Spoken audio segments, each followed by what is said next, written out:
Good morning, happy Monday, or good afternoon. As always, it doesn't matter what time you're watching the show, whatever time of day, evening.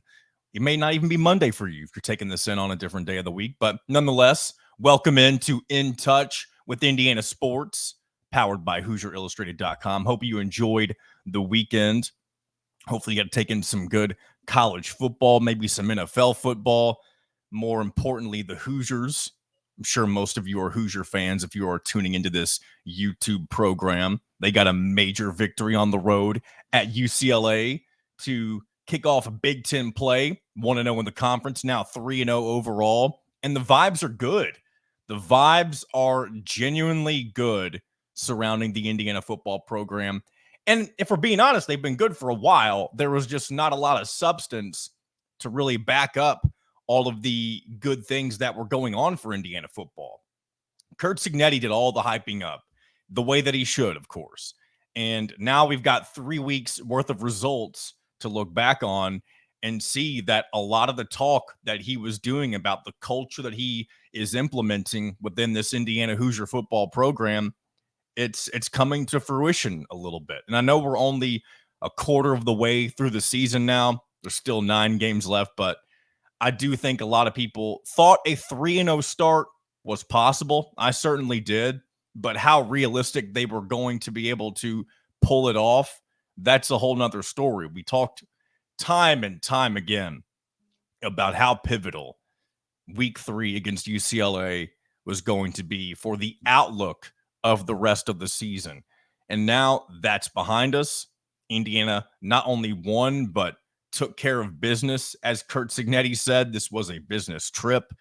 And obviously, and I'm going to go and hit on that real quick, by the way. I saw there was a comment on the post-game show that mentioned that it was from Monroe County IU fan. I know he's commented on the shows before, so shout out to him or her, whoever that is. But they mentioned that I say obviously a lot.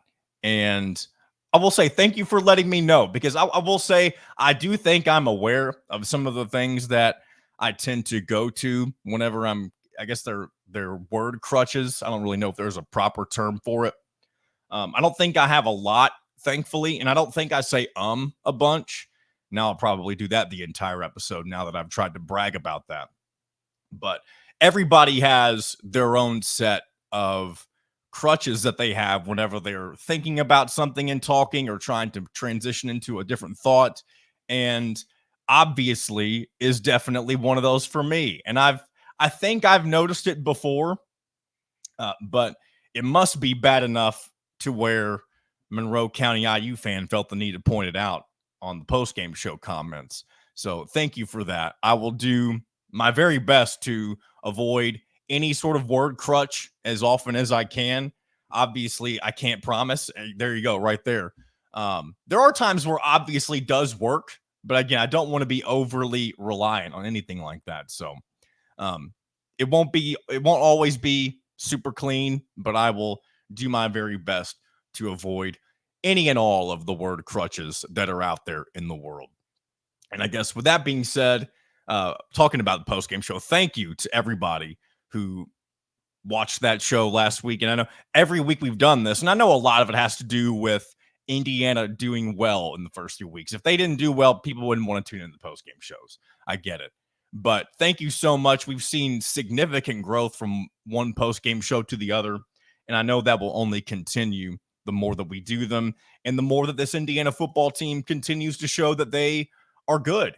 And I'm sure a lot of people are expecting more good stuff this weekend as they take on the Charlotte 49ers from, I believe they're in the Sun Belt. I know they've been in Conference USA. They've I think they're one of those teams that have flip-flopped around a lot. But Mitchell and I will get a little more into not really the matchup in particular, but just all things football here in just a moment.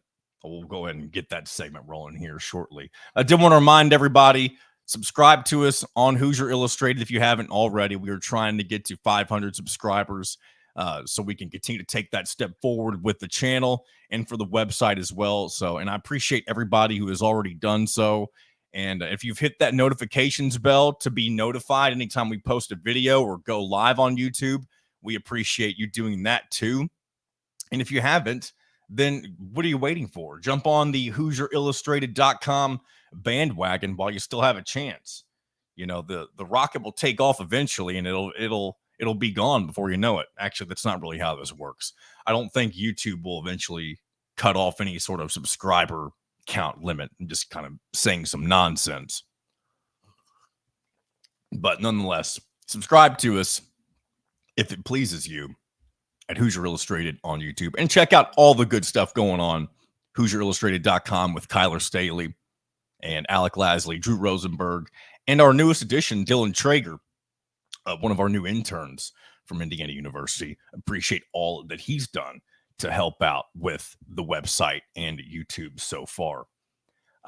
Let's see, where do we go here before we bring in Mitchell? Anything I want to bring up before we move on? We talked about Indiana taking a step forward, and that's great. Here's one thing I want to mention before I bring on Mitchell. The AP poll. Hoosiers are receiving votes in both the AP poll and the coaches poll. 13 votes in the AP and that puts them ranked 34th. I know they're not technically ranked, but if you keep taking the votes out further to add position numbers to them, they would be ranked 34th in the country in the AP poll. And then in the coaches poll, they're receiving 7 votes, which equates to 39th in the country. So Hoosiers continue to push forward as they get closer to the top 25. And I'll go ahead and say this. I think I mentioned it during my conversation with Mitchell as well, but I wouldn't expect Indiana to fully jump into the top 25 until probably after the Maryland game, if they continue to be undefeated at that point. Beating Charlotte this week isn't going to do a whole lot for you. I mean, obviously you want to win that game, and you want to win it handily.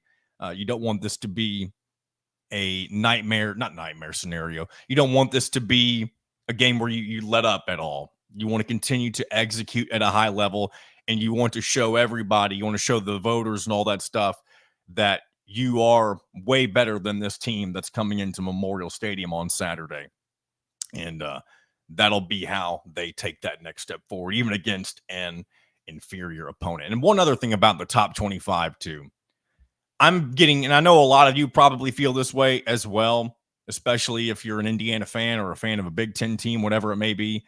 The SEC bias is fairly obvious, and it's annoying to the point to where, like, if you just look at this week's AP poll, number 25 is Texas A&M, who has already suffered a loss to a Notre Dame team that also already has a loss to a MAC team in Northern Illinois, and they decide to go and put Texas A&M back in the top 25 after they beat a Florida team that is absolutely reeling and will more than likely be firing their head coach at some point midway through the season if they haven't done so already. I don't believe they've done that. 3 games into the year would be a little premature. I don't care what program you are. So if I happen to miss something, I don't think I have. And I'm also not going to take the time at this very second to check. I did see some people. The reason I even bring that up is I did see some people tweeting earlier this weekend, probably as a joke, that Billy Napier was going to be fired by Monday. And heck, now that I'm getting into the weeds of this and even talking about it as much as I can, I feel like I need to fact check myself so I don't just skim over this in case something like this did happen. And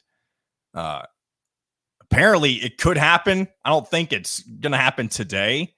But man, and again, I don't want to dwell too much on this because this isn't really related to Indiana football, or really just, this is an Indiana sports show. I mean, it would be a big topic of conversation if Florida did pull the plug this early into a season. It's just, what's the point? Why even go through all the offseason motions if you already knew what you were going to do in the first place, So we'll leave that at that. Maybe Billy Napier won't be the head coach of Florida by the end of the week. We'll just have to wait and see on that. But I think without further ado, it's time to bring in our man Mitchell Paige to talk a little more about Indiana football's dominant victory over the UCLA Bruins and what's to come for this Indiana Hoosier football program moving forward. So without further ado, here's our man, Mitchell Paige. Good morning, Mitchell. Happy Monday.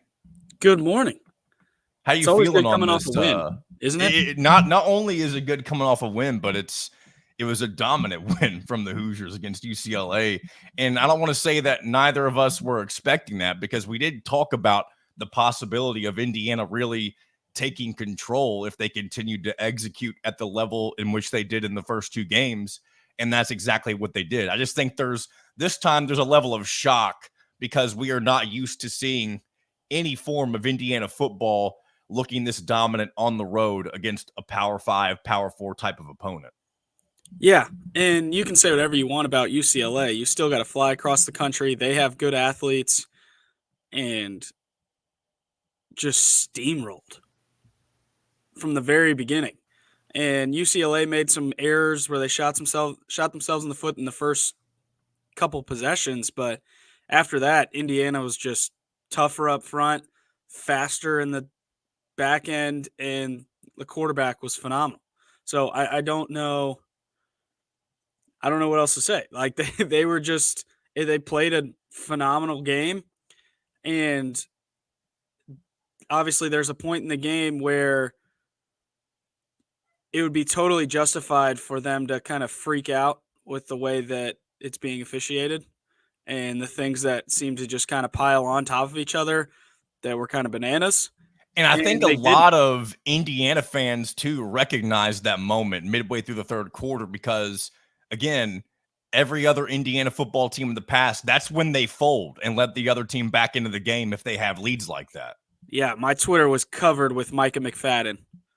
Micah McFadden all over again against Cincinnati, and how Indiana was on their way to beat Cincinnati by 50. That happens, and then they end up losing by a couple touchdowns. Felt like Indiana just pressed even harder down on their neck when all that was happening. Like, all right, this is nonsense. Let's just get out of here and finish the job. I expected, I think we talked about it a little last week, I expected them to win and make it look pretty easy. And by easy, I mean 10 points, 14. Remember, I think you said 14.5 was maybe the spread that you would have put it at, or like that's the most you would have bet on. Right. I would have taken Indiana all the way up to 2 touchdowns. And it felt like it could have been 5 touchdowns. Like they just rolled, clinical, efficient. I thought they kept their head really well. Now everyone's going to talk about the penalties. There was maybe a couple false starts. Okay, that happens. Couple offsides, preventable, but yeah, it was just a clinical game, and I don't know how you can look at the rest of the schedule and not get ridiculously unrealistic. Yeah. And I'll go ahead and throw this out there, Mitchell. I was going to share this with you before we started recording, but I wanted to make sure I got your reaction from it, just in case you hadn't seen it, but maybe you have already. Bill Connolly of ESPN has Indiana in his projected college football playoff seated at number 11. Yeah.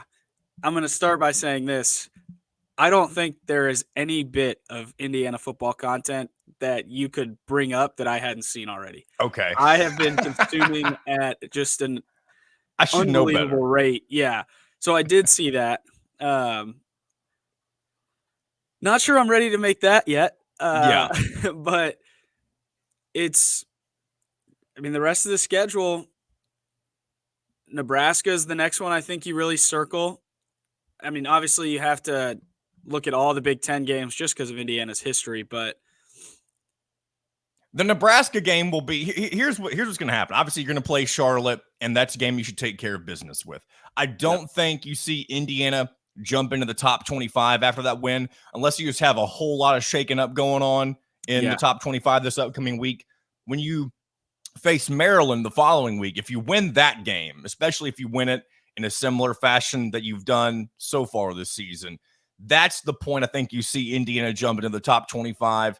And then if you take care of business with Northwestern, that sets up the phenomenal theoretical situation that we've talked about since day one of Indiana and Nebraska facing off on homecoming, with two potentially unbeaten teams facing off with one another. And at that point, I think if Indiana gets to that game and pulls off that win, I think at that point you can realistically, and maybe I hate using the word realistic, and and this with Indiana football at the same time, because it does seem like it should always be out of the realm of possibility because it is Indiana.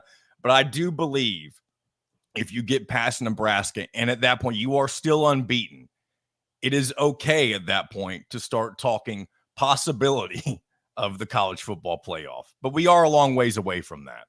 Yeah, we're a long ways away. But if you're sitting at 6-0, Nebraska will probably be undefeated as well. That's a top 20 matchup. So whether you think Nebraska is the best team and the worst team in the country, or the worst team, whatever you think about them, it'll be a top 20 matchup at the time. You beat them. I think, honestly, you're one game away from the college football playoff. I really do. You beat Michigan. Who cares what happens at Ohio State? Ohio State Because if is you're 11-1, I mean, you're more than likely going to get a second shot at them in the Big Ten championship at that 100%. point. Right. And I think in terms of tiers, Ohio State exists kind of in a different tier with maybe Texas and Georgia than the rest of the country. Now, Georgia faltered a little, but I'm sure that they'll start stepping on next. So I don't think losing to Ohio State, even by a couple touchdowns, I don't think the committee or like anybody that watches that and looks at that is going to be like, oh, well, they can't beat Ohio State. I don't think that's going to have quite as big an impact as if they lose to somebody like, I don't know, anyone else on their schedule when you're trying to make something like that happen. I just think that's way ahead of ourselves. Yeah, it may be absolutely ridiculous. There may be fan bases that aren't of, the Indiana Hoosiers that click on this video and hear us talking college football playoff and think we're being complete lunatics. And maybe we are lunatics, but you can't eliminate the possibility right now whenever there is a path in front of you. And it is fun to at least mention it, even if it doesn't end up becoming reality. Well, all you can base what we're saying, what our perception of the team on, is what they've done in the first 3 games. They can't control who they've played. They can't control anything else. All they can control is themselves and how they handle their business. 3 teams have lined up against them, and they've smoked every single one of them. That's what good teams do. Ole Miss hasn't played anybody, really. They true. went to a bad Wake Forest team and won 40-6, and people are talking about them like, oh, well, all they can do is play the team in front of them. So you have to, just because we're not number 1 in the country right now, you kind of have to say the same thing. We've handled our business like a really, really good football team. And I that's why you start to get a little excited when you look down the road. But Charlotte's a trap for sure. And I'm sure that Cignetti will have them geared up because he just seems to – I can never tell. I always get nervous with his post-game and like halftime interviews. He just looks like he's going to say some off-the-wall stuff. And I kept him really out thought of the room. He was kind of set up for another laughing at the camera moment at halftime again whenever the female reporter for NBC asked him what the message was going to be at halftime. And of course, you immediately think of whenever he laughed at that Shane guy for Big Ten Network. Then he looks at the camera and walks away. Looks like an evil supervillain. Yes. But he was a little more respectful to the NBC reporter on Saturday. Yeah. I'm sure he was just as frustrated. Yeah. And then it's just so funny.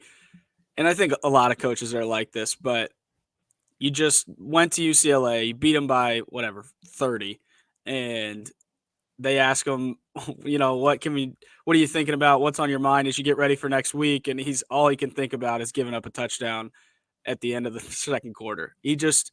That's just the kind of focus that you need. I had it was weird interacting with the UCLA fan base for the first time. Okay. On Twitter. Just a lot of people talking about how overhyped up we were as Indiana fans and talking a big game and all this stuff. Like, because they wanted it to seem more like they just suck and Indiana just beating up on a bad team, which that could be the case. Yeah, I think that quarterback stinks out loud. I also think their offensive line is not good. And Indiana took advantage of it. That's what good teams do. So now I don't know really anything about Charlotte, I'll be honest. What's even I their? know they've got Biff Poggi is their head coach, and this dude is, I don't know if he still does this, but in the past, look up, Google image this guy real quick. He's known for wearing wife beaters on the sideline, I believe. I love. What's this dude's name? His name is Biff Poggi, Biffpoggi. And if you do a quick Google search, this dude looks like a WWE wrestler. This is not your typical college football head coach, Mr. Biff Poggi of the Charlotte 49ers. I'll go ahead and do a quick, I'll throw it up for the YouTube viewers to take a look in case they don't want to look up themselves. So right here, this is Mr. Biff Poggi with his, I guess, infamous wife beater look for Charlotte football. Any thoughts on this man? You can just tell he loves football. I'm not sure if there was a different if there was no football, this is one of my favorite games to play. If football didn't exist, like what is this guy doing? He's a WWE wrestler, 100%. And I think it's pretty easy to him and the Big Show are fighting it out. I probably should have done pull some up this dude's let me just quit sharing my screen here real quick, and I'm gonna check out this guy's record here. I believe he's entering his second season with the Charlotte 49ers, and I'm just looking forward to seeing this guy roam the sidelines at Memorial Stadium. Hopefully he gets mad and has nothing to be happy about. But through obviously his beginning of the year, or beginning of his tenure, was in 2023, and he was 3-9 last year. He's currently 1-2 this year. His one win coming against an FCS opponent, I believe. And they've already played one other power opponent in North Carolina, and they lost that game 38-20. So I would say this is probably on that exact same level as an FIU, maybe a little bit better potentially. I don't know how good, they are compared to the Panthers, but we did see that FIU dismantled Central Michigan. And did they end up beating FAU? I believe FAU was their opponent this week, if I'm not mistaken. I think they beat them pretty good, and maybe I dreamed this. No, they got smoked. 38-20.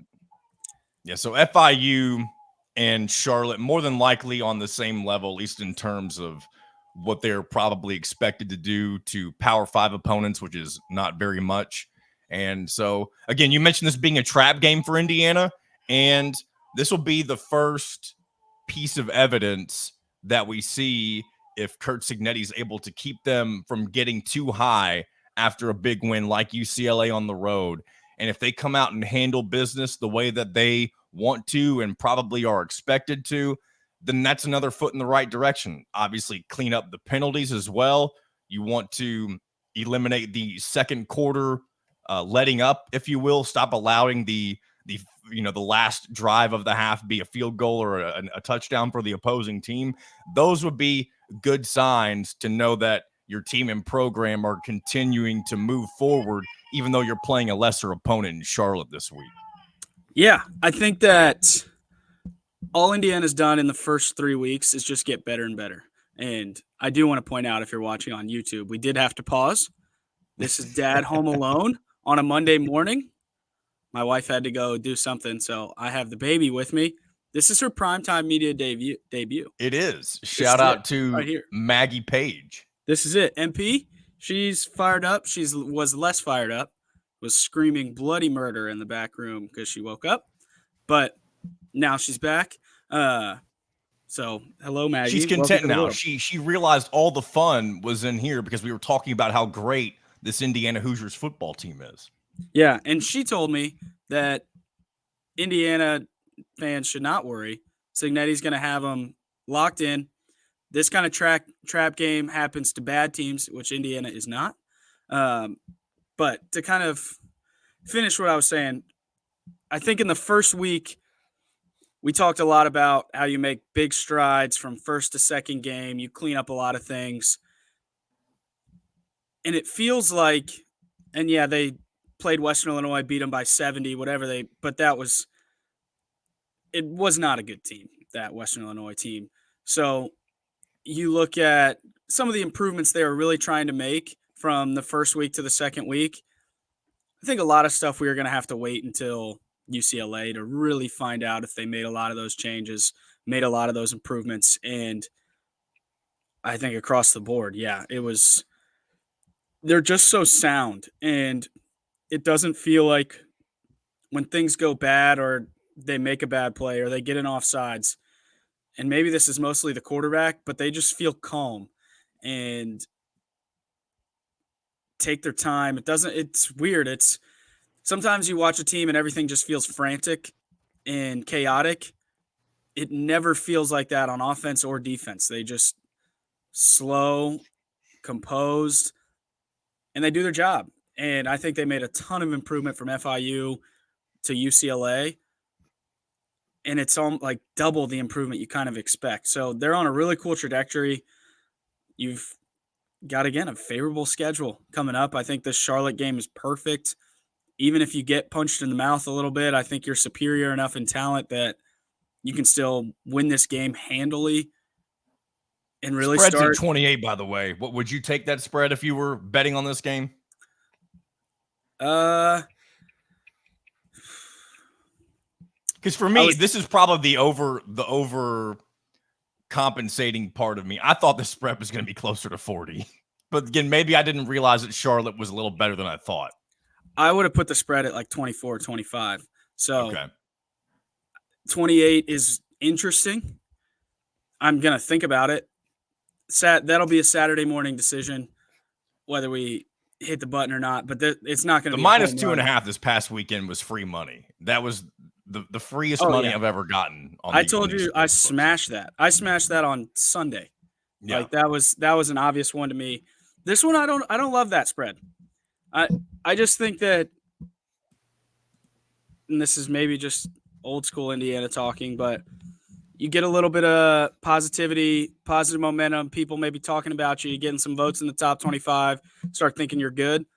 And Cignetti was already all over that, wasn't he, in this post game? Like, now we got to learn how to deal with some success. People are going to be talking about it.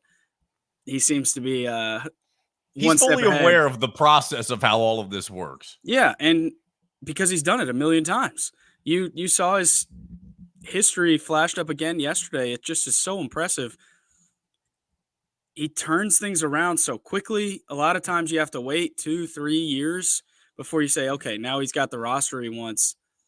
And transfer portal makes it a little easier, but this is still a team that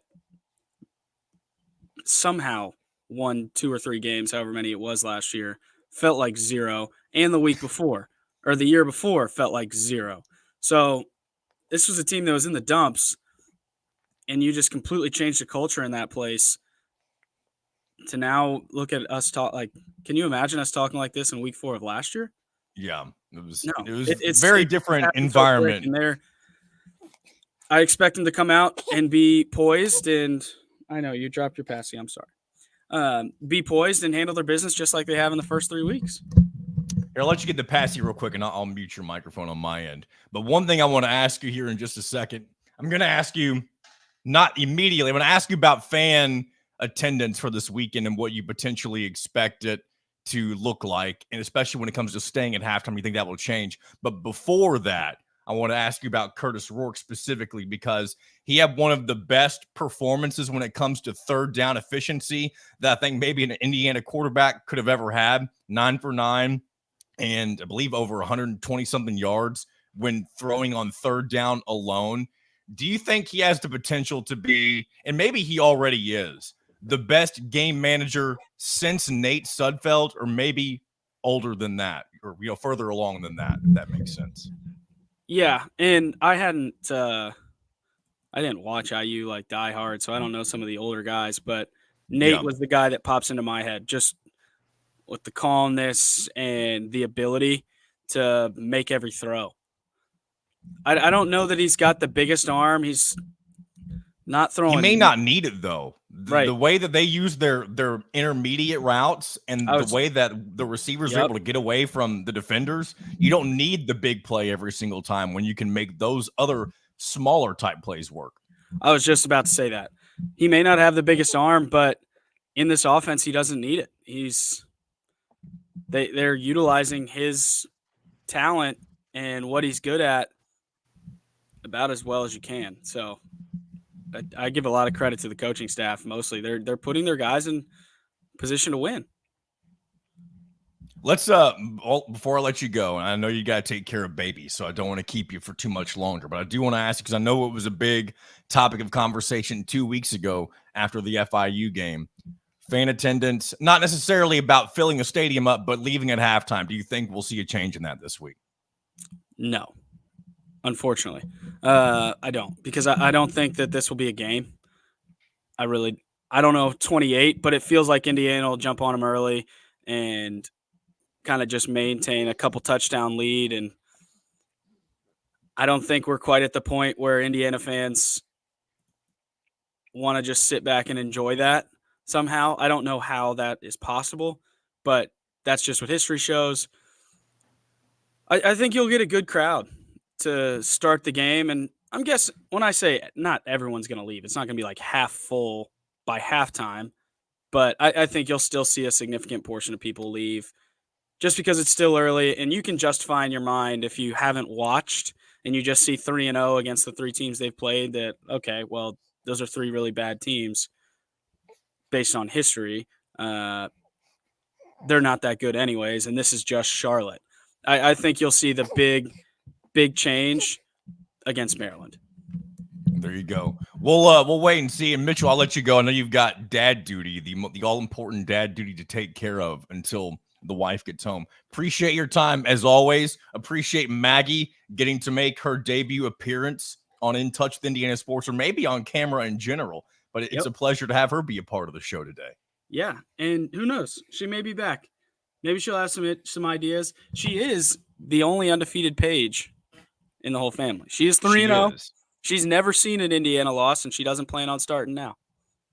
Looking forward to seeing how much longer that streak goes on. Maybe Maggie Paige was the one thing that this Indiana football program was truly missing. The chosen one. Mitchell, appreciate you as always. We'll do this again next week. Absolutely. Can't wait. Big thanks to Mitchell Paige, as always, especially for him taking the time to do it while he's taking care of his newly born daughter and her being able to sit in his lap and just, exist while we were having a conversation about Indiana football. He absolutely does not have to do that, and he chooses to do so anyway. So I will always be greatly appreciative of all that he does for me and the show, and really just, in general, being a good human being. So shout out to Mitchell Paige and all of the good insight we get to hear from him each and every Monday. And you can always check out more Mitchell Paige and myself and Dustin Schutte on the Out of Touch podcast every Thursday on Out of Touch Media on YouTube. I guess I'll go ahead and plug that here. Usually don't plug that very much on this show, but it's also on Spotify, Out of Touch podcast, Out of Touch Media. And if you want to check that out, you want more nonsense and less sports, then that podcast may be for you. So check that out if it pleases you every Thursday. YouTube, Spotify, all that good stuff. Our parlay hit this week. The betting picks worked, guys. 3 for 3 on the ones I was most excited about. And I do know I mentioned the Kentucky game as something that I wish I threw in the parlay. Very glad that I didn't, because those of you who were paying attention to a lot of college football this weekend are probably aware that Kentucky was in a very heated battle with Georgia that many, myself included, were not expecting.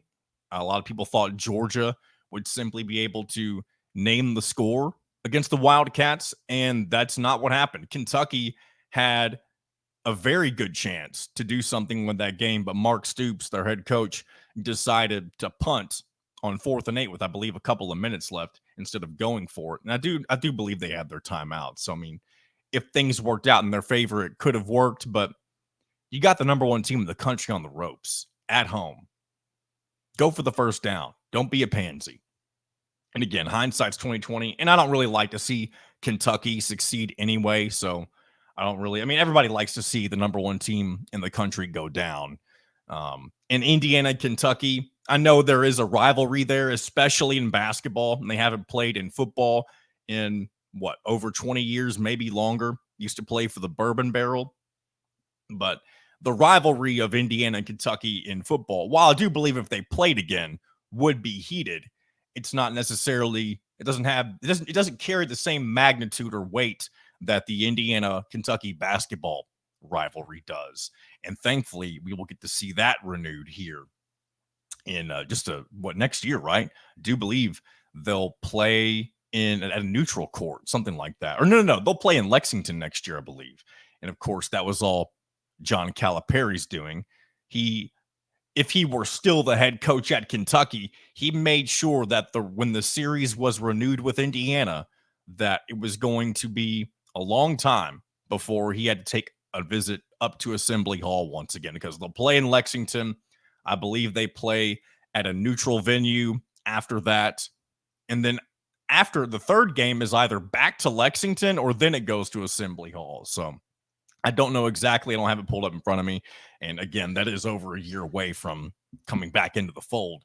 But just wanted to mention it since we were talking about Kentucky. But again, back to, I guess, my original point. We were talking about the betting picks. Very glad I didn't end up parlaying that UK game with UGA to cover. Very thankful. But what did hit for us, we were 3 for 3 on the parlay. If you decided to tail, we had BYU -10. They ended up taking care of business against Wyoming fairly easily. We had Ole Miss. I don't remember the exact spread, but we had them covering against Wake Forest.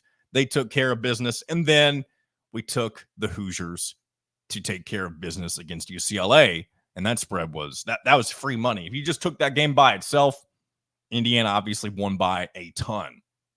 And if you are counting obviously, I do believe that's number 3 or 4 on today's episode. Thankfully, I do think they're a little spread out, and I'm going to just stop mentioning it here I'm going to stop mentioning it here from here on out, because I keep thinking about it every time that I say it. And that's not necessarily a bad thing, but I don't want to keep addressing it on the show, because then I'll just get inside my head. And I do believe it's something that will get fixed over time. And again, am appreciative of somebody bringing it to my attention. Just want to make sure we nip it in the bud. That way, long term, it escapes my vernacular, I guess, if you will. So hopefully, if you tailed me, you won some money.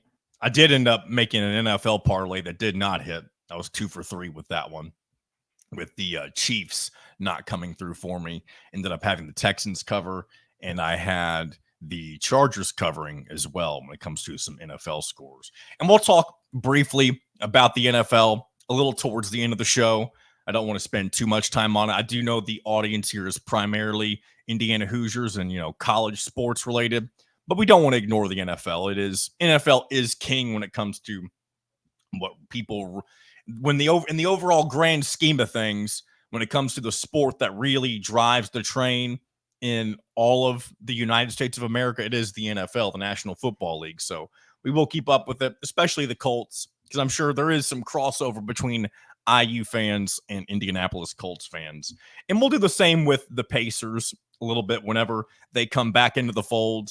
Again, for those of you who are familiar with me at all, I'm not a huge Pacers guy. Our man Mitchell Paige is, and so is Dustin Schutte from Out of Touch. So we may talk Pacers from time to time, especially if they end up building on what they did last year with having a great run in the playoffs. And we'll see if they can build on that as we get into the NBA season here. I guess that's probably just about a month away as well. The break for the NBA seems really short nowadays, and maybe that's always the case.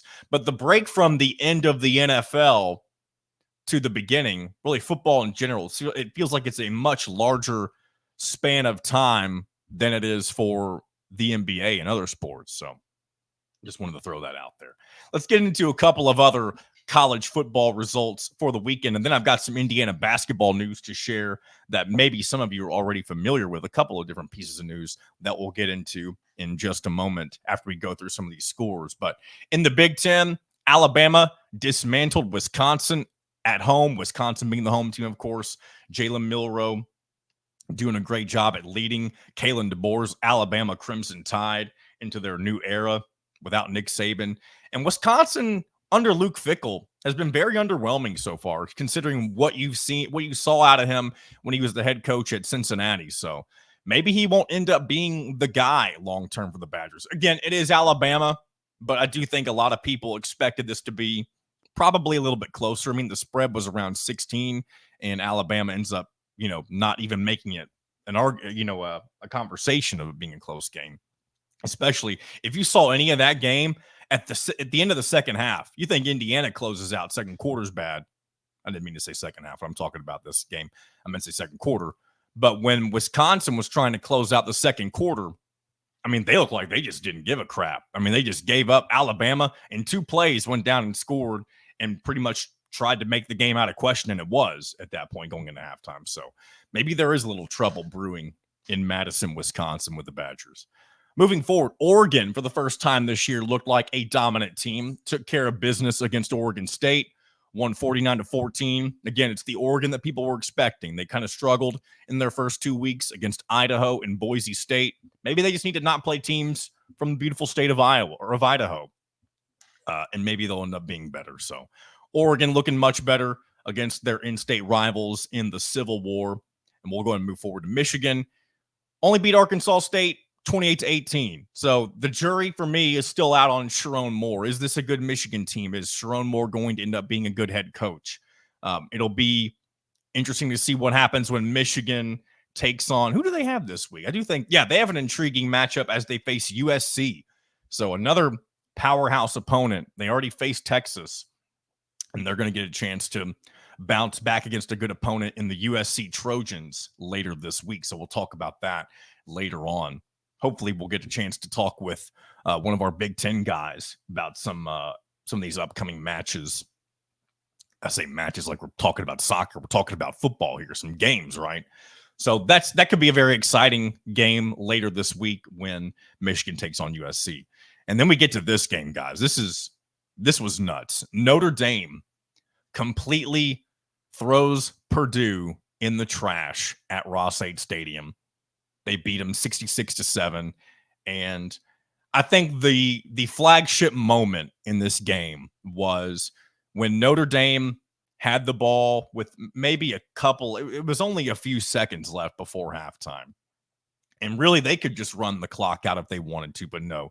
Notre Dame wanted to put the foot on the throat of Purdue, and they decide to run. I can't even remember how far the touchdown run was, but the Notre Dame running back ran for however many yards it was. It was a ton, and he went nearly untouched by the Purdue defense to extend the lead to, what was it, like 42-7 or 49-7 at halftime, something along those lines. So Purdue might be a mess, a really hot mess, and their schedule does not do them any favors. They play Oregon State on the road next week in a matchup that they scheduled long ago before, the Power 4, Power 5, whatever you used to call it, was dismantled, all that type of stuff. So Purdue has an up, much like UCLA, has a big uphill battle if they want to find themselves getting to bowl eligibility by the end of the season. And that was a very popular game to pick Purdue to cover in, based on obviously their first game against Indiana State when they completely dismantled the Sycamores. I believe Notre Dame was favored by only 10.5. And again, if you bet Purdue to cover, I should say, rest in peace. Sorry about that. Sorry about you. Nebraska destroys Northern Iowa 34-3. Didn't watch much of that game because it was going on at the exact same time as Indiana UCLA. But again, as Mitchell and I talked about, and really we've echoed this a lot already throughout the early portion of the college football season, but a lot of people, myself included, of course, circling that Indiana-Nebraska game midway through the season as something that could be potentially really the next turning point, a monumental shift in what happens, the trajectory, I should say, for each of these teams if both of them continue to win until that point in the season. So again, we'll keep tracking that as long as both teams stay on that path moving forward. Illinois dismantles Central Michigan 30-9. Not much to talk about there. Illinois just taking care of business. Illinois now in the top 25, though. They are number 24, and they will face number 22 Nebraska this Friday in a battle of top 25 teams at Nebraska. So we'll see who's more of the real deal there between the Fighting Illini and the Cornhuskers. Michigan State shuts out Prairie View A&M. Not much to talk about with that game. Again, it was a FBS versus FCS. Usually not a lot there. Those are just practice games, really, when it all comes down to it, as we've seen Indiana do to Western Illinois with the 77-3 victory. Minnesota shuts out Nevada 27-0.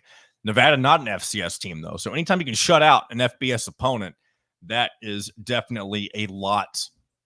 There's more substance there. There's more substance there than, whenever you're doing it to Prairie View and A&M, so to speak. And then kind of a head-scratching loss for Washington. It is against their in-state rival with Washington State for the Apple Cup, but a lot of people thought Jed Fish would take care of business here. But Washington State gets the upset 24-19. And again, a lot of people starting to think that maybe the Washington Huskies are going to have a little bit more rebuilding to do without Kalen DeBoer than maybe was initially expected. So, and of course, Washington, a future opponent of the Indiana Hoosiers later this season, I believe after the Nebraska game. So will be interesting to see what Washington looks like the closer we get to that matchup. Iowa beats Troy 38-21. That game was a lot closer than most people expected it to be. Troy even had the lead at one point in the first half, I believe. And Iowa still has some questions with their offense. Surprise, surprise, right? I was surprised. I thought they were taking a step forward initially after they looked good in the first game of the season. But again, FCS opponents can make things deceiving. So maybe Iowa ends up being, still struggling on offense as they are historically known for. No need to touch more about Indiana, UCLA. We've talked that game to death, of course. Northwestern defeats Eastern Illinois 31-7. Again, Northwestern, another future opponent for Indiana, really at the midway point of the season. That'll be on the road at that very beautiful temporary stadium that the Wildcats are playing in up in Chicago. So Northwestern getting back on the right foot after losing to Duke in week 2. And then rounding out the Big Ten slate, Maryland defeats Virginia 27-13 on the road. Again, another good bounce back victory for the Terrapins after their loss to Michigan State that they took in the previous week. And again, Indiana will face the Terrapins at home as after, not this week, but the following week after Indiana faces Charlotte. Excuse me. And as I mentioned earlier, I do believe that will be the game that if Indiana continues to stay unbeaten and they take care of the Terrapins, then I do think that's the moment you'll see them finally break into the top 25. But again, we'll cross that bridge whenever the time comes. Anything else that I need to mention that happened in the top 25 that may be of interest? Not a whole lot of upsets. LSU nearly lost again, though, to South Carolina. I watched a little bit of that game during the day, but LSU was able to get it done 36-33.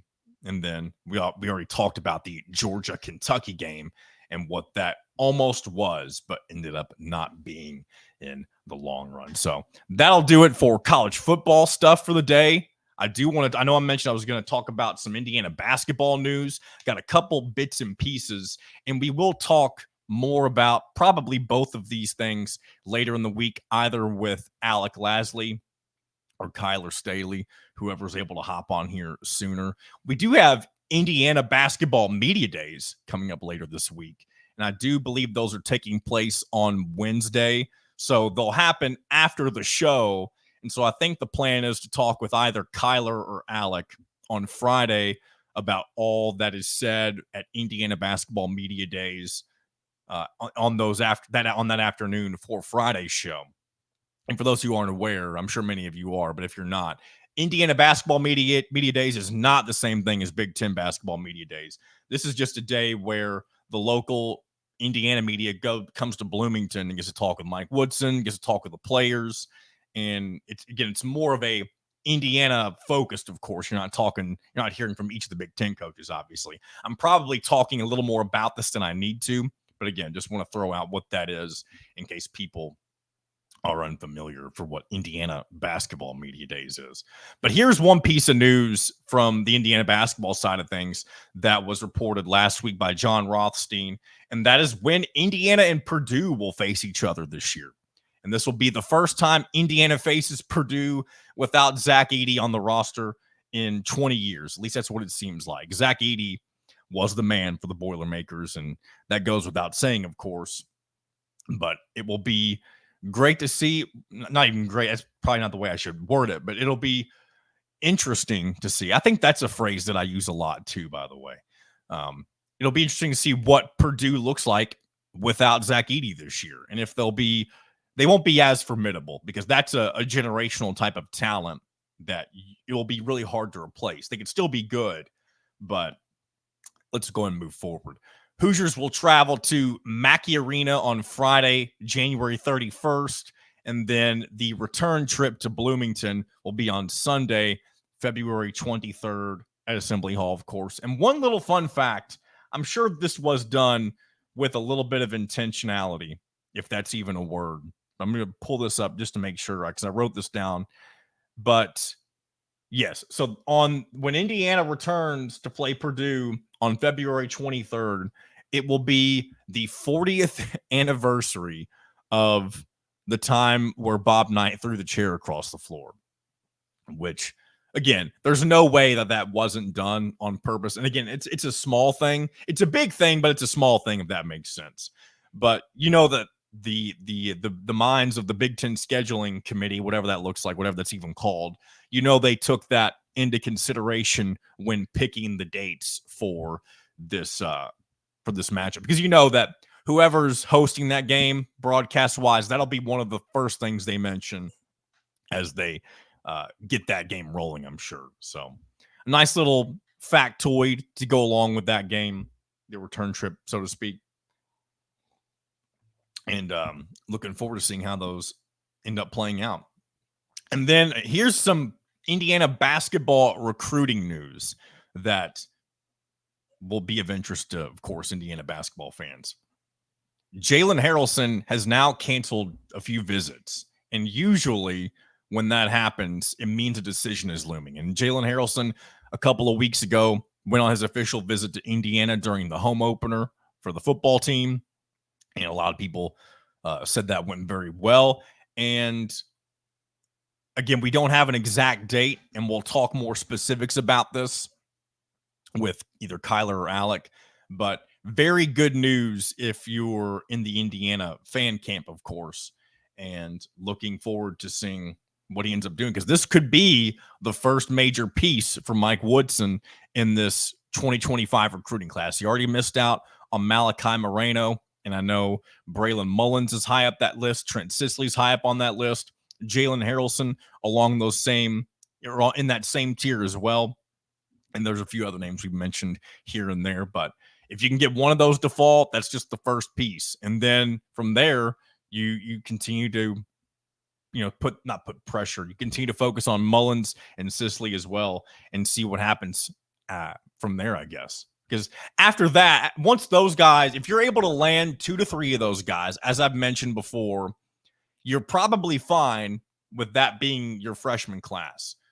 Because in the era of the transfer portal, and we've already seen what Indiana and Mike Woodson were able to do this past offseason, the freshman class does not need to be nearly as large as it used to.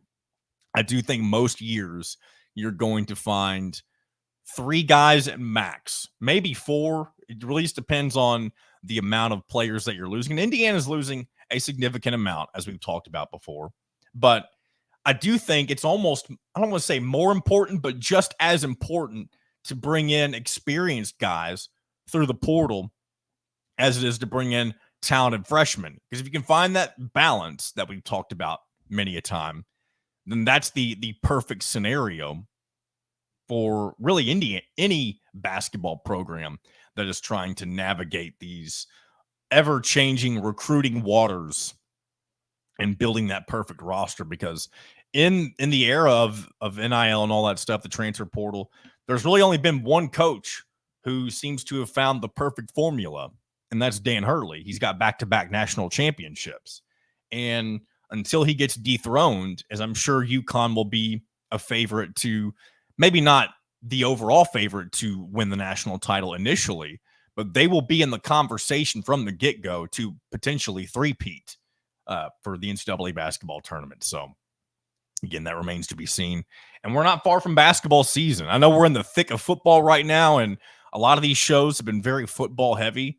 But anytime some basketball news comes out, we'll definitely make sure we mention it. And we'll definitely talk about it more once we get Kyler Staley on for regular segments more often. And I know he's been doing post-game show duty with me. And so I've been trying to, I don't want to load his schedule up too much with appearances, because people have jobs too. They have other things to take care of. And I appreciate him joining me for the Indiana football postgame shows. And speaking of that, I do think we're going to try to do live basketball postgame shows as well. We'll have to, once we get to that point in the season and that kind of thing, we'll test that out, especially because at that point, once we get to crossover season, there'll be a lot of different things to juggle and seeing who's available with all those types of different things going on. And then we'll also, not too far from now, we'll have the charity game to react to when Indiana takes on Tennessee down in Knoxville. A rare opportunity to see the new team face top-tier competition in an exhibition environment before the season starts. And again, it'll be a time for people to overreact, and you probably won't see. Again, this is the first time I believe Indiana's ever participated in something like this. And I know they've done the games in the Bahamas and stuff where over the summer they face teams that, again, they're not collegiate teams. They're just teams usually. I think they played a team called BC Mega back whenever they went to the Bahamas in Mike Woodson's inaugural season with Indiana. But this is not like that. This is something totally different. And you're seeing a lot more of these pop up, these charity games. You're seeing a lot more of them pop up than you have ever before. Purdue played in one last year. They're playing in another one this year. I believe Ohio State may be playing in one. I think Kentucky and Louisville may even be playing in one as well. I don't know that for sure.